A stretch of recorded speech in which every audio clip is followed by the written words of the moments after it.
ধানের সিজন আর শীতের সকাল, আরও যদি হয় সেটা গ্রাম, কোনো প্রকার একঘেয়েমি নয়। সকালবেলায় ঘুম থেকে উঠেই দৌড় দিতে হয় মাঠের দিকে।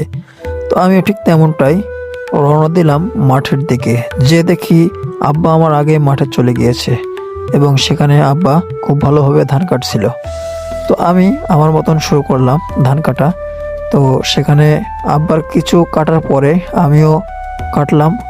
কাটতে কাটতে প্রায় ধান কাটার শেষের পথে দুইজনে মিলে প্রায় 5 কাঠা মতো ধান সকালবেলায় কাটলাম, যেটা ব্যায়ামও হলো, আবার কিছু কাজ আগায় গেল। ধান কাটা শেষ।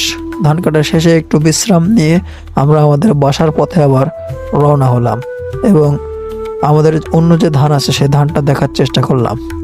তো বন্ধুরা, আজকের ব্লগটি এখানে শেষ করছি। যদি ভালো লেগে থাকে তাহলে আপনারা শেয়ার করবেন, লাইক করবেন, কমেন্ট করবেন এবং পাশে থাকবেন আমাদের ইউটিউব চ্যানেলে।